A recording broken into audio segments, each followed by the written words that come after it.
Hardy har har, and hello to all of you. Welcome to what we hope is the final pre-recorded show of this surgery hiatus. Yeah. Welcome back to Outside the Cinema, your weekly source for cult movie discussion, even though for the last 3 months we've been covering like almost all new movies. Yeah. This week we are finally... Yes, we're stepping out of the It Came From Tubi to review one of the most highly regarded horror thrillers of the year. We're going to talk about Longlegs. Not super in-depth. Okay, that's what I was wondering. But how you like wanted to do it. fairly. There'll be probably some minor spoilers, but I don't think we're going to spoil it completely. That's the only feature we're going to cover this week. Scott will be by for his last Halloween revisit of the month 2. But this show is kind of one of those ones we usually try to talk about the hyped films for the most part at some point. We're just doing it a little earlier this year than we normally do. Right, and we hit In a Violent Nature as well. Yeah. Because we couldn't sleep on that one. No. Hey, you want to see what I'm working on? And that's one. Yeah, let me see. Yes. Oh, cool. Yeah. I'm sanding it down now. For anybody that didn't see it, it's a Dr. Doom mask. And I figure Doom's a good idea to do now because like he's finally going to show up in the movies. Yeah. And I got some really nice chrome paint, so. Oh. Like Chrome Skull? Yeah. Laid to rest? Yeah, no, I'm actually going to do like an aluminum and a steel kind of look, so it's got two different textures to the metal. But oh, nice. I always like Doom's mask, so. It's cool. Yeah. It's cool. It's cool. We don't really have any like housekeeping to do because we're recording this show immediately after we recorded last week's show. Right. So nothing happened. Literally nothing has changed in the 15 minutes, not even like in the 8 minutes since we finished recording last week's episode. Yeah. But yeah, so no, hopefully On the Mend should be back live next week. And yeah, so Longlegs is the film we're going to talk about this week. Yep. Written and directed by Osgood Perkins. I do have a trailer I'll pop up in 1 second. But Osgood Perkins is one of those guys that is made a name for himself for the last few years, working on some stuff. He has done some acting. He had a part in Nope. He was in the Twilight Zone reboot. Okay. Played some communications officer. A lot of acting here. Okay. Let's get down to his directing stuff. I feel Longlegs is kind of his step out. Oh no, actually he's worked on. Okay, so Longlegs 2024. He did an episode of the Twilight Zone. Gretel and Hansel. Okay. I Am the Pretty Thing That Lives in the House, which I didn't see, but I had actually heard really good things about. That wasn't bad. Yeah. And he also directed The Black Coat's Daughter. That was his first directorial. That actually makes sense with the other title. Yeah. Yep. It does. So those movies were movies where it sounds like he was just getting his feet underneath him so he could do this. Yeah. Black Coat's Daughter was good. I remember, I didn't see I Am the Pretty Things, but I remember seeing Black Coat's Daughter and actually quite enjoying it. I may have to rewatch that. Yeah, good cast in that if I remember right. Was it Emma Roberts that was in that? Yep. And somebody else who I can't remember because it was a long time ago, but I'll find out. That's fine. Where's my cursor? So, Longlegs is like, every year you have like those couple horror movies that are the ones that people are like, oh shit. This year it's Longlegs and In a Violent Nature, I think, are the two to kind of like be the like, oh, you got to see this. It's Kiernan Shipka from Sabrina and Lucy Boynton, who I know, but I cannot tell you a single thing that she was in until I get this going here. And it looks like Bohemian Rhapsody, Sing Street, Greatest Hits. So I've seen her face, but nothing she's in. Anyway, yeah. So, cool. But Kiernan and Roberts are the two main ones. Sweet, but that's not what we're talking about. So, no, we're talking about Longlegs. Starring Micah Monroe, who most of us will remember from It Follows. I think is really what people akin her to, and she was excellent in that. And It Follows is one of my favorite horror movies of the last 15 years. So. Blair Underwood, Alicia Witt. What was Alicia Witt's thing that like brought her to prominence? Because I know that name. You know, I looked her up and I cannot for the life of me remember, but let me see. I know that name. It says here she was in Dune. She played Alia in the original Dune. Yep. That's where I know her from. But she would have been very young. Yes, but that's where we've seen the name, not necessarily. She was in Urban Legends, but I can't see how large of a role. I thought there was like, you know what? I'm confusing her with the other redhead actress that all the nerds fawn over. What's her name? Oh, she did the Mystery Science Theater reboot. Maybe Felicia Day. Felicia Day. Yeah. Yes. That's who I'm confusing her with. Okay. Yeah. Similar looks, for sure. That's true. All right, Long Legs. Let's play the trailer. That's not the trailer. That is a photo. Go back here, please. Here we go, trailer. What is going on here? What? Hang on. It doesn't want you to play it. No, it's like skipping to something else. Oh, there we go. All right. Sorry about that, gentlemen. Now it's going.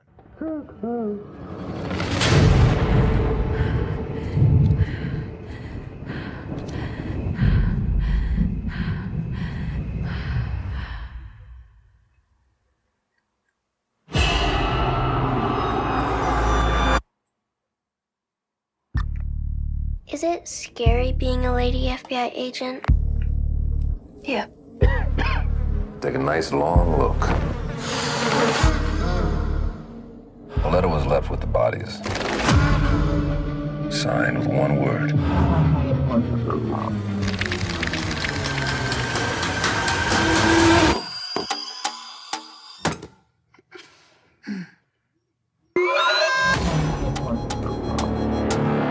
I saw a beast rise up out of the sea with 7 heads and 10 horns. And on his horns he wore 10 crowns. And on each head was written a blasphemous name.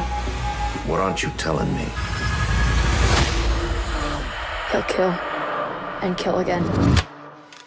I know you're not afraid of a little bit of dark. Because you are the dark. Do you still say your prayers? Never once. They scared me. Hello? You could have made nice with me. But you didn't. And that has led to all of this.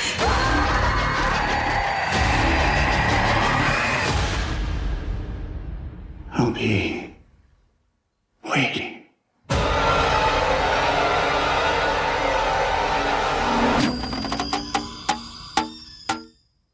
All right.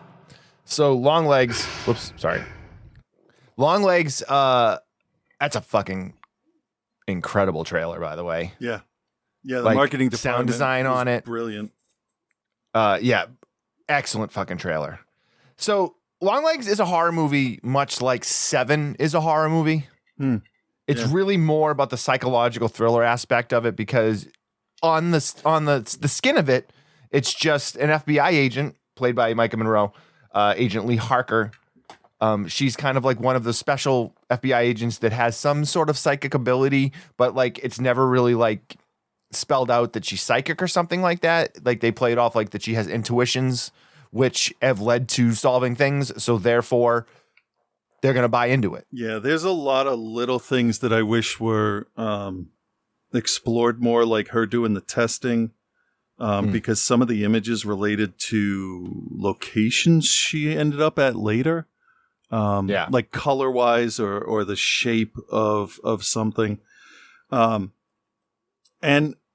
the psychic thing. Like I'm like, okay, good, because that'll bring a new dimension to an investigation. But they didn't even really like stay on that very long. Yeah.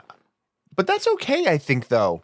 Well, yeah, I mean, if you're setting it up for her to be like, oh, it's that house over there, then when she does it again, you have the explanation. So I could see it's right.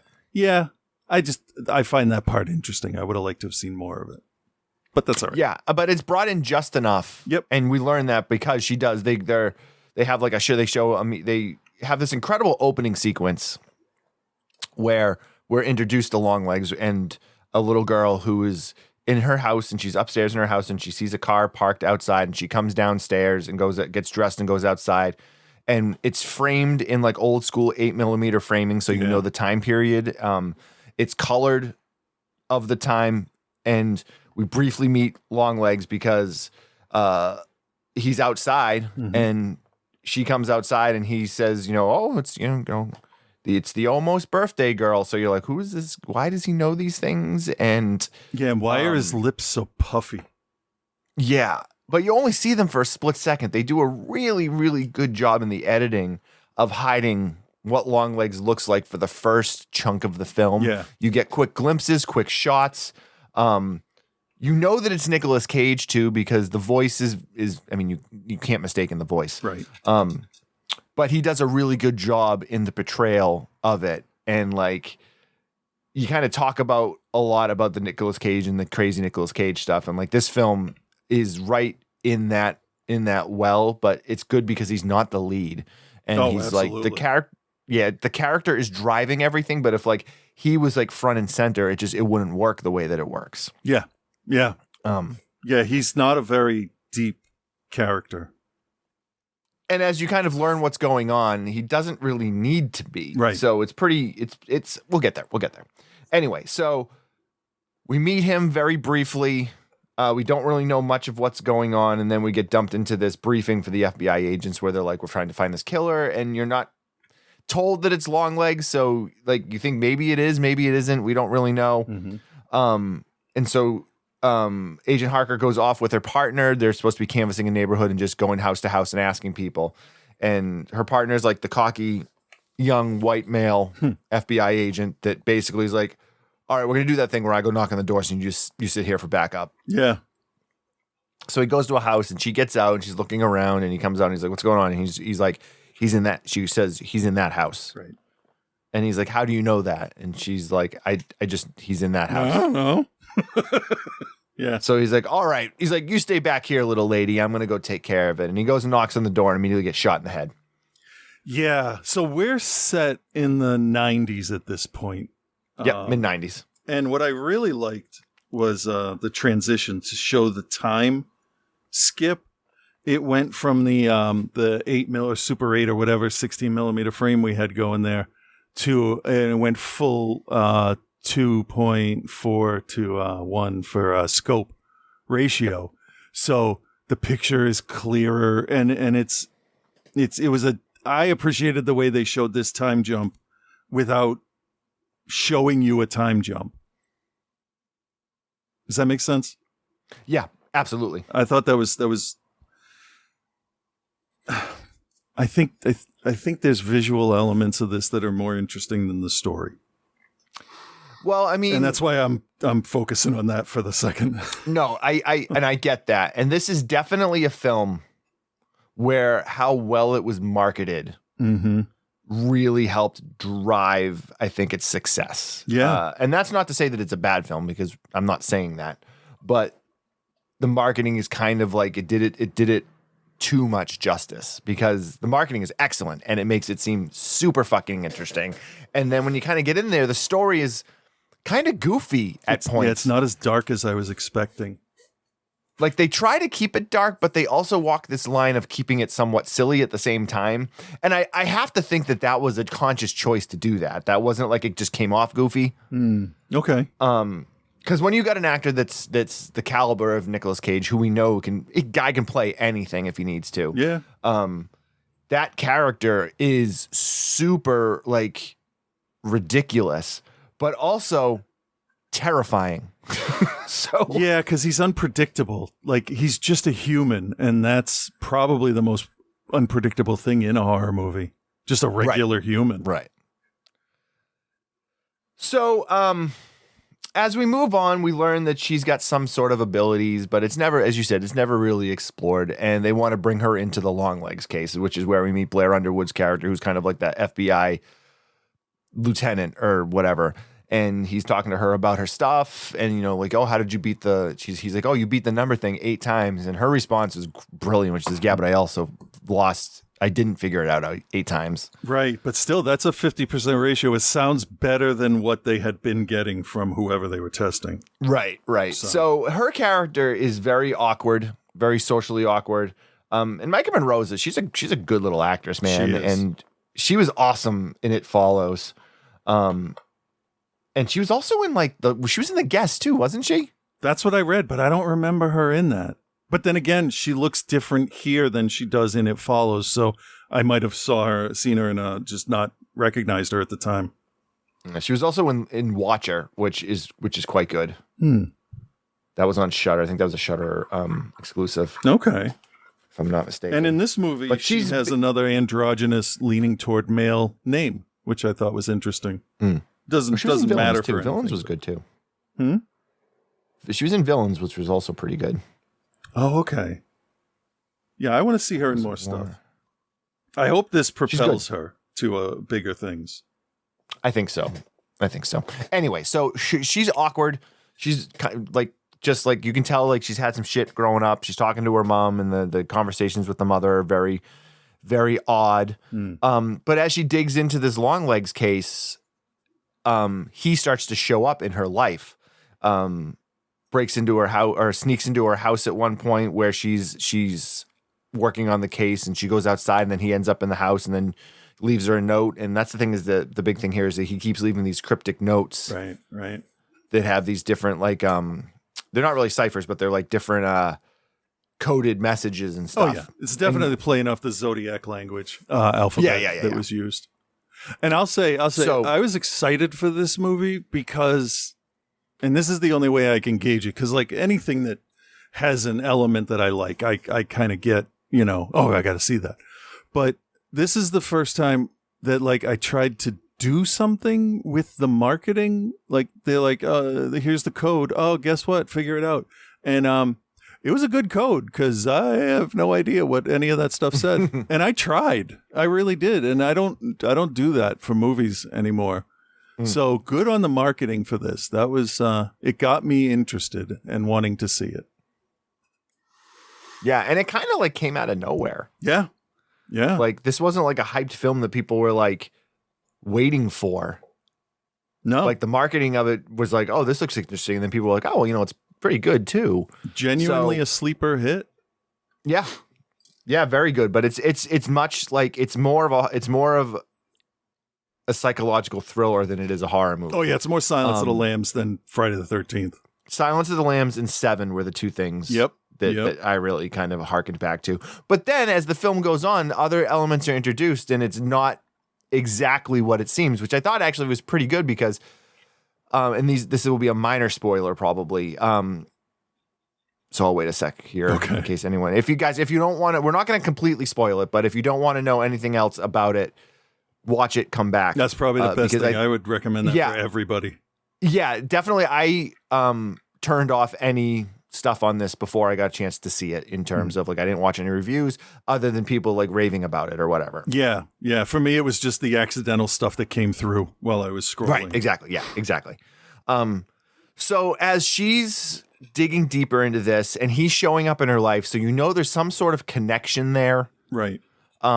We just don't know what it is. And as we see more of Longlegs and we get kind of more of we know that all right, well, yeah, this guy is a serial killer who doesn't actually kill anybody. And that's kind of one of the neat things about it, is they keep talking about how these murder-suicides of families happen. Right. And the father kills the wife and then kills the kids. Hey, dude, I'm right here. You don't need to be beeping. What the hell is that? What? All right, thank you. Okay. The husband kills the families and then kills himself, but they keep finding these Longlegs notes left at every scene. So their whole thing is they're trying to figure out how this guy gets these seemingly normal fathers to kill their families and then kill themselves. Right. It's one of those things the blood is on his hands without ever actually touching anyone. Oh yeah, he Manson the whole thing. Yeah, and they say that too. Oh yeah. They say Manson. Well, that's the Charlie Manson thing. Yeah. So Blair Underwood is your regular agent, grounded in reality. Harker is very much the like savant type character. Yeah, there's something going on in her head. It's not just like social anxiety or something. She's a lot like Ryan Reynolds. Ryan, what's his name? Gosling in Drive. It felt like that to me. Like you can look at the character and know there is a lot going on in their head, but they're not going to tell us a goddamn thing. Which is kind of nice because then you're not being led by the hand through the whole story. You have to pay attention and watch what she's doing, and the people that made the film are smart enough to let the audience, figure it out as it goes without coming right out and saying, "Oh, they want the aliens so that they can rule the galaxy" or whatever bullshit. I don't know. Right. I went as opposite as I could. So no, that's fine. It's the type of film that like. It's got some cool things going on. I think the cinematography in it is really good too. The cinematographer is Andres Arochi, who, looking at his stuff, he's done some music videos. Okay. And not a whole lot of other films. Well, after this, I expect some decent work because this looked really nice in both time periods. Yeah, he did a good job with it. He's the cinematographer on that film, The Yellow, that's coming out. Or it may already be out, that Haley Joel Osment is in. I like him. I like him. His resurgence, like when he was on What We Do in the Shadows. He's good. He's funny. He did a J.D. Vance impersonation that was like so fucking spot on. But I like that he didn't just fade away. He's funny, and he seems very nice. He was good in The Boys too. Yeah, his little run in The Boys. That's right. Anyway, so as they kind of start to figure things out, she starts to figure out his codes, and they come to realize, there's more going on. There's other factors. And there's this, Blair Underwood has this great line where he's like talking about long legs, and he goes, "Oh, and he obviously worships the devil." Like, yeah, because you had that mid-90s is just like, yeah. You had a little satanic panic, like a little resurgence in the mid-90s for a short time, and then it died off. So, yeah. Fucking satanic panic, so stupid, dumb, dumb. And that's kind of where some of the silliness comes from too. So as like things are going on, they keep finding more murders, and eventually she's able to decipher stuff enough and realize that he was in her life when she was a little kid. Yeah, and we eventually learn. What were you gonna say? Did she ever tell her boss that? I think the boss thought that there was something going on and they had some sort of connection, because he's like, there's too many happenstances that are coming across here. And that, remember, he says, go visit your mother and talk to your mother because there's something weird going on. And that's when she finds the photo. Right. Okay. Yeah. And then again, another minor spoiler, but if you're still with us, you hopefully have already watched it, or you don't care to have it spoiled. And she finds a photo of Longlegs. Yeah. In like a box at her house, and we come to realize that the little girl from the beginning of the movie was her. Right. So I kind of ruined that for myself by skimming through the cast quickly at the start of the movie. And I saw that it was young, whatever. But I mean, I would have not, I'm not bragging or whatever, but like that would have been obvious because it ends with her, and then 20 years later, she's the first one you see. Yep. So, I mean, eventually we would have figured that out without being told. Right. And I like that about the movie because it gives you time to figure it out before it's like, yep, you were right. Mm-hmm. Sorry. Agreed. I'm just. Nope, it's okay. So go ahead. It's all good. Go ahead. So we now realize there is a connection here and there's something more to it. And I won't spoil the ending because the ending comes in this like major info dump where they like dump all of these things at you all at once. Yeah. About characters that are in the film, some circumstances to why certain things happened. Mm-hmm. Actually, kind of like Seven, because Seven has that crazy info dump at the end too. That's true. But when they bring in Nicolas Cage, long legs, and they start doing like the interviews, and he's not really like he's talking and he's saying a lot, but he's not actually saying anything. Right. The character design of the like weird lips and the face and it's never explained. Yeah. What's going on with him? It looks like it could be maybe elephantitis or maybe like really badly botched plastic surgery or I don't know. What'd you think? It looked like deformities because it wasn't. It didn't feel symmetrical enough to be plastic surgery, but it also kind of looked like, people that have face transplants, and yes. it works, but while it's healing, it's puffy and a little discolored. But he also wears like white pancake like foundation on top of everything else he's got going on. So all of him is the same color. It's his hair, his clothing is all the same drab tans and grays, which is interesting. But I don't know. I mean, it looked like he could have been, like it could have been a fucking bee sting. Like he was so swollen up. Yeah. But it is frustrating beyond belief. And I give them credit for not delving into, hey, this guy looks weird and here's why. Yeah, and because they really didn't need to. It's a very effective look, and he's a very effective villain. Yeah. Because it's that like soft-voiced, scary, laid back, soft voice thing going on. And like there's one scene where he's driving in his car and he goes into like a hardware store or something, and there's a young girl working the counter, and he puts the stuff on the counter and she's like, anything else I can help you with? And he goes, no, well, when's your birthday, girl? And she's like, Dad, the weirdo's back. Yeah. And it's just like super unsettling. Yeah. But then you see him like screaming bloody murder when he gets in the car, and you're like, okay, yeah, there's something fucked up with this guy. It's more than just the way he looks.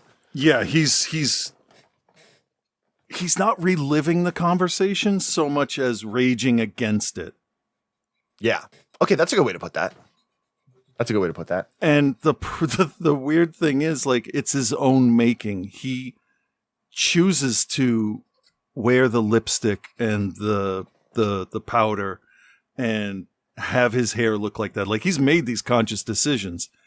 And then his behavior on top of that, like, does not do him any favors. So it was understandable, but also not at the same time, that like he shows up in the normal world looking like this and people don't like it. And then he gets mad about it. Yeah. Okay. So it makes sense and it doesn't make sense at the same time. It doesn't make sense because like you would think somebody, if he's, if he has anybody, which it seems like he does have people that talk to him normally. Well, not normally, but people that talk to him. Nothing about this guy is normal. But you would think somebody would be like, hey, dude, brush your hair. Okay? You're freaking everybody in the church out. Brush your hair.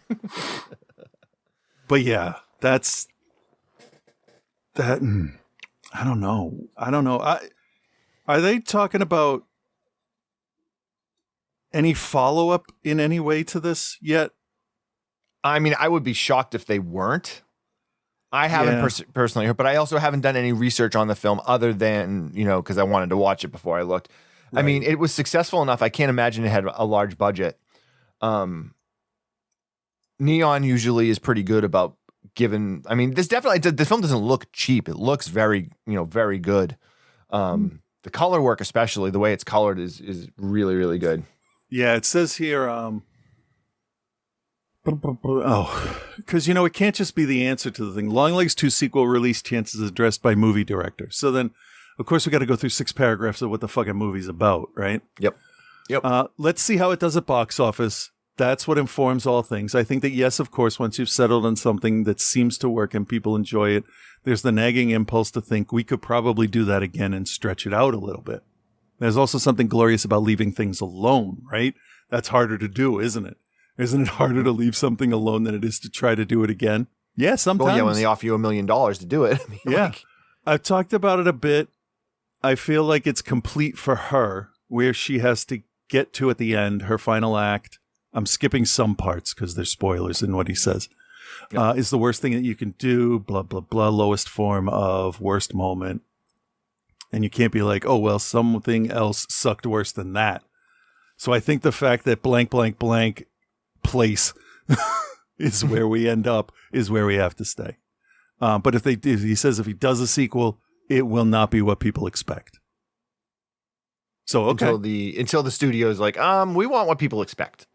Yeah, but I mean, we'll find another director to do do that for us. Thank you. But this is such an original look and feel. Its presentation is very original, but the actual bones of the film is not. Right. There definitely is that turn where, again, minor spoiler here, where like in films like Silence of the Lambs and in films like Seven, there's like this supernatural element that is hinted at, but they never really go there. Right. This film goes there. Yeah, and it's kind of a left turn. It really is, and it works pretty good. I'm not going to go into the details of that because it's also like going into the details of it. It's like actually pretty like abstract in the way it's given to you when it's given to you. Yeah, and that's the unfortunate part for me for the whole movie is that it requires that amount of information to get you up to speed for the last third of the movie, pretty much. Right, exactly. There's the critical asshole in me that thinks, well, you could have dropped these hints all along the length of the film, and maybe watching it again, I'll notice that they do. But you shouldn't need that much exposition for a murder mystery kind of thing. But it is complicated, I'll give it that. So that may have been the most elegant way to do it without making the movie 2.5 hours long. That is true. So I don't mind it.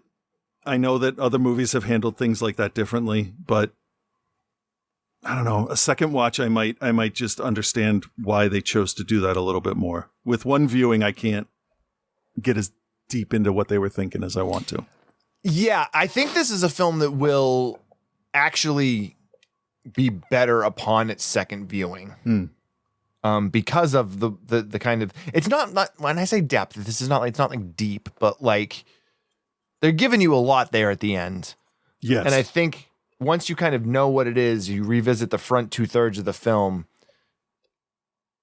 it'll make, I don't want to say it makes more sense because it's not that it's like confusing because it's really not confusing, but you know, like you'll have a better understanding of how things are happening. You'll see all the breadcrumbs that were left.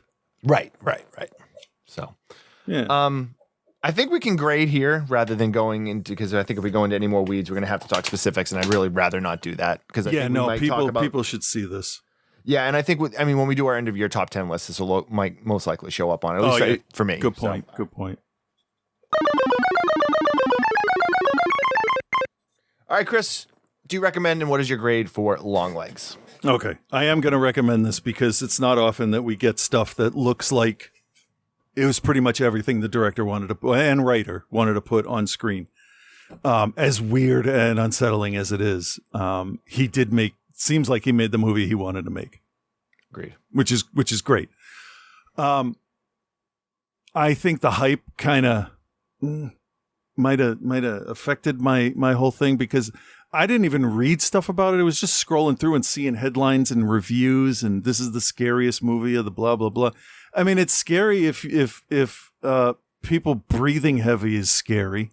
It's unsettling. I don't think it is. I would say that it's like scary. Right.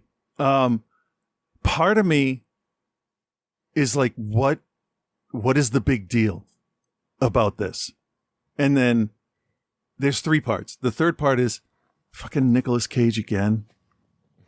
But that's just me. And then the other part is this was a beautifully acted, written, shot. Like the whole movie is good. Really good. But I don't know. The story is so. You could sum this up in 2 sentences, and it doesn't go much further than that. But you don't really need a complicated story to tell a psychological film. So I'm torn, and I've been thinking about it since I finished it, and I don't know where I fall, but I'll say right now I'm gonna give it a B+ because it kept my attention, and it ended sooner than I expected, which to me is just a subconscious sign that I was really into it. But I'm gonna revisit this before we come back, and I want to see. I'll just give a quick update whether or not I think the same thing or if it impressed me more knowing how it ends, knowing the story. That's something I want to see. So I'll give it like 2 weeks and then I'll go back to it again. But fair. A recommend, a strong recommend. Even though I don't go in for Nicolas Cage's weird thing, I don't like seek that out. I enjoy it. I enjoy it when it makes sense. Here it absolutely made sense. Color out of space after a certain point it made sense. Sure. Sometimes it's just too much. Like they're hiring. I think him. Mandy is the high mark for crazy Nicolas Cage. Well, and that's good because he lost someone and he there's no one to reel him in, and that works. That really makes a lot of sense. That film really worked. Here, okay, yeah, when he freaks out in the car, sure, and he's calm the rest of the time, and it's that nice unsettling kind of calm, like you were saying. So, yeah, part of me has to get over the Nicolas Cage thing. Like, I loved, what's it called? It's not Five Nights at Freddy's. It's the one like it that he was in. Oh, I can picture the cover of the poster. I can't think of the name of it. Willy's Wonderland. Yes. Yeah, he wasn't crazy in that. He actually didn't have a single line of dialogue, and I really liked him in that. I think it's just, we're in the group of people or this part of cult movies where everybody loves him.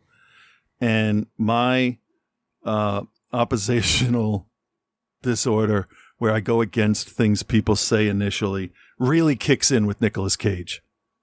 That's fair, I think. But now that I know this and I'm learning more about myself, I can step back and be like, all right, is this because everybody was saying he's awesome and they love crazy Nicolas Cage and you like it when he does the quieter stuff, but the quieter stuff was done? I don't know. He didn't ruin it for me. I'll say that. He was a good villain. I don't know if he's like Hannibal Lecter level of villain. Time will tell with that. But he was original. Yeah, for sure. And having a movie set in the 90s, which really that's the closest connection we have to Silence of the Lambs, is that the time period it's set in. I like that it was in the 90s a lot for some reason. Yeah. It just made sense. But I don't hate it. I don't hate Nicolas Cage. It's really just anytime somebody says, "Oh, you got to watch this movie. You got to hear this song. You got to eat this pizza," whatever. And you're like, fucking stop telling me what to do.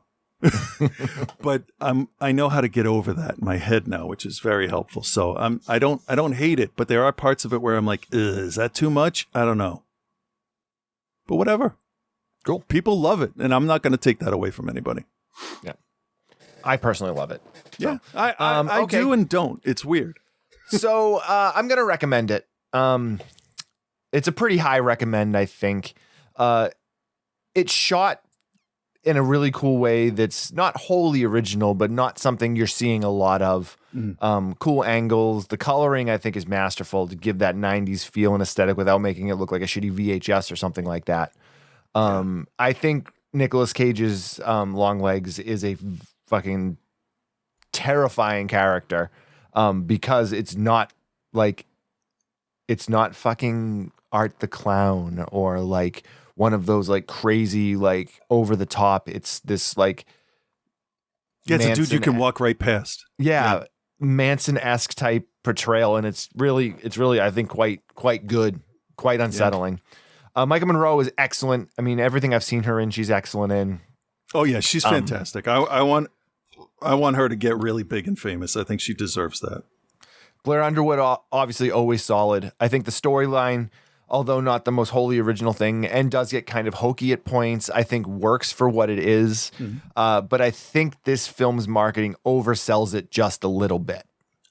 The marketing was successful. right? It was great marketing. It was great marketing, but it's marketed as the scariest horror film of the last decade. And first of all, it's not even really a horror movie. Yeah, but they say Silence of the Lambs is a horror movie. And it's not. It's a murder mystery thriller, psychological thriller. But it gets thrown in because he wears a dude's face and he eats some people. So I get it. I don't think it belongs. Like with the Emmys, I don't think musicals and comedies should be in the same category with other stuff. Anyway. As I was saying, yes, it's very solid, but I think it is a little bit oversold with the best, scariest film of the decade, scariest, most unsettling film you've ever seen. Maybe if you've seen 10 movies, then it'll fucking creep. But it does a good job of getting under the skin and creeping you out, I think. Yeah. Now, to be fair, is it reviewers saying that? It's the marketing. So, I mean, I'm sure somebody. Yeah, I know. I get that the marketing would take the quotes and stuff, but people didn't have to say that. So, but no, somebody saw it and they thought that, and that's fine. Yeah. There's nothing wrong with that. I just don't agree with it. No, I mean, I would hope that anybody that loves horror, that listens to the show or doesn't, whatever, would see that and be like, I don't know, I've seen some pretty scary stuff. And then everything is marketed to middle America or the middle class or the middle common denominator, I guess is the right way to say it. Mm-hmm. I just made that up. I don't know. No, I know what you're saying, though. The marketing's not for us. All you had to do is show me 4 scenes and Mika trying to figure out the code, and I would have been in. I mean, the original trailer sells the movie perfectly. And it doesn't include any of that stuff because I think the trailer was probably cut before they got those reviews in. Right. But it's great. I mean, its sound design is great. It's shot very well. The acting is great. It's really good. Really good. Yeah. I will give it an A- for the time being. One of my favorite films of the year, I would say. Yeah, I agree with you on of the year. This was highly anticipated, and it didn't disappoint. Agreed. Completely. Right. It might have disappointed, I would say, if I had to give it a percentage, 5% out of 100. Right. So we're just doing the one review this week, and we're lucky that we talked about disappointment because here's Reverend Scott's segment for the week.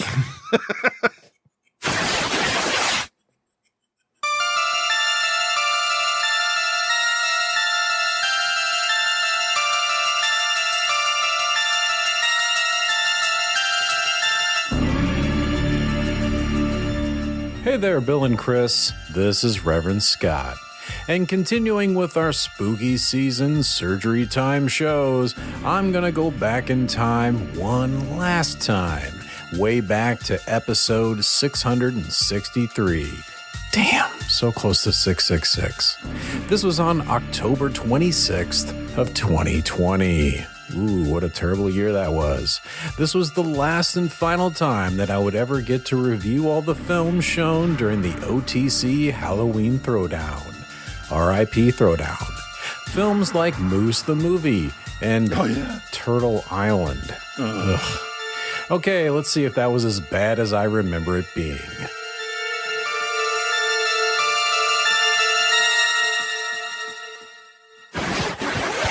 I was about to do a little scary opening beginning skit for you two for my Halloween segment, but Chris informed me that I could skip it. Don't need that beginning stuff. Yeah, you're assholes. I get it. Let's go.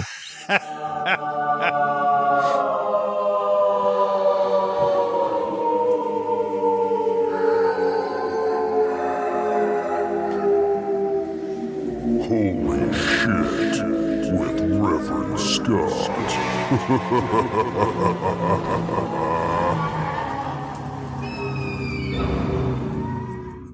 He's a step in that doo-doo.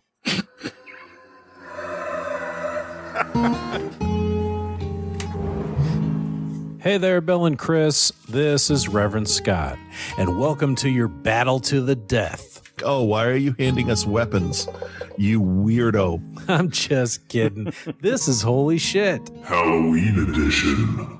And what that means is I'll most likely talk about the movies I watched during the annual OTC Halloween Throwdown.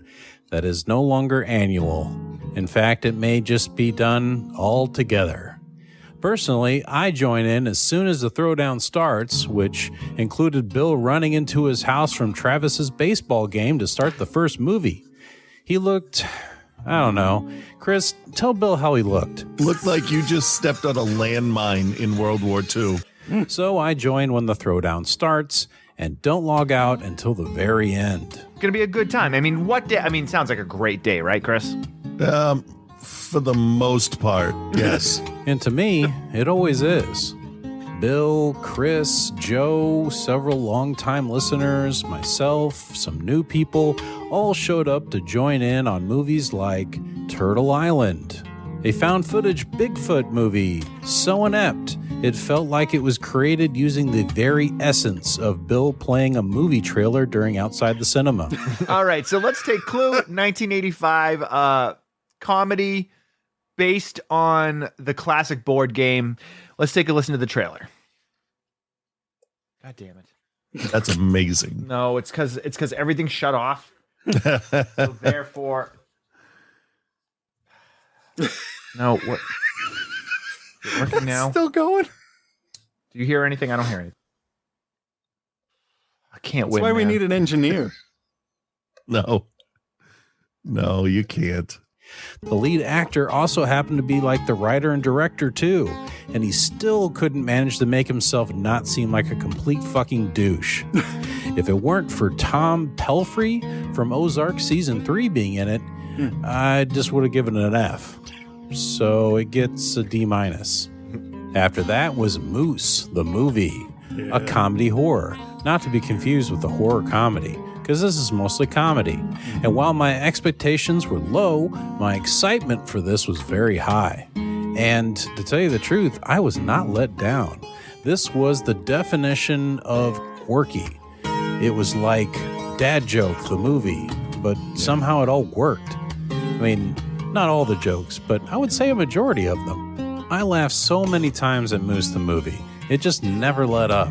I'm not sure how they could have made it any better. This movie would have benefited from a dog. I mean, wouldn't have hurt it at all, that's for sure. Nope. Yeah, I guess so. But as far as comedy horror movies go, it gets a B+. After that was Teeth. Full disclosure, my daughter had a ticket to stream the Billie Eilish concert that was on during all but 15 minutes of Teeth.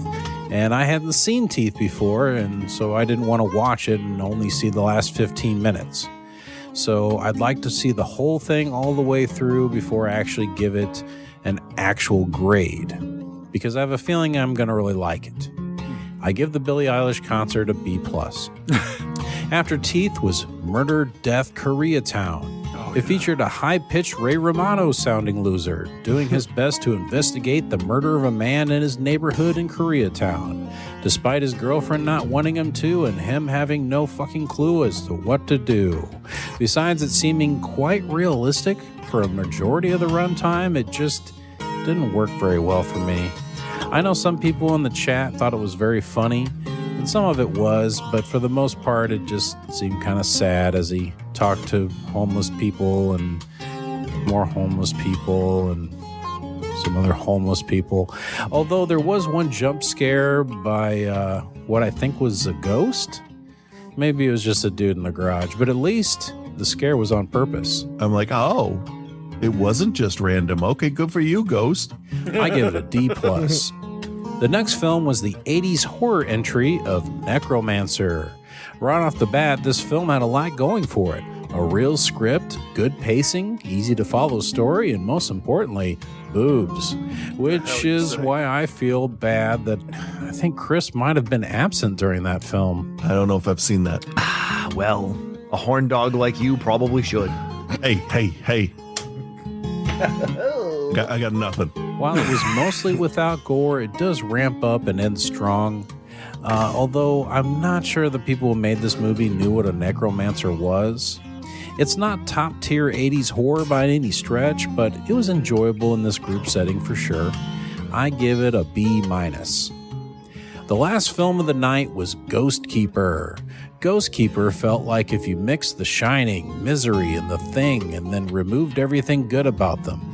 It had a thrilling 3 minutes or so out of its hour 47-minute runtime or whatever the fuck it was.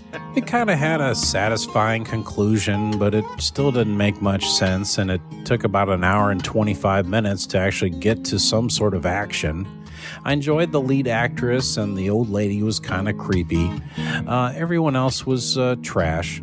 You could call it a slow burn if you waited an hour to even light the candle. I give Ghost Keeper a D+. Okay, that's enough for this week. And I'm not going to think of the Halloween Throwdown as being over forever, but as ready to evolve.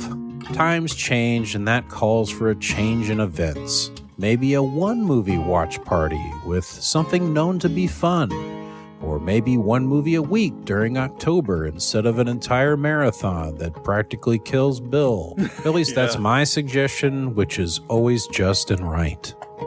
And I know I speak on behalf of everyone who shows up for the throwdowns and stays for a majority of it, or even just comes by for a movie or two when we say that we appreciate all the time and effort that's put into making them, and truly understand any decision that's made in regards to the future of the throwdown or lack thereof. And that's just the way life is. Sometimes you just can't leave your house anymore because the entire world's gone to shit. That's just how things go. Welcome to 2020. Fuck it all. So, that being said, I've talked enough and I really need to go. So, everyone have a happy and safe Halloween. Wear a mask under your mask, and until next time, peace and love, guys.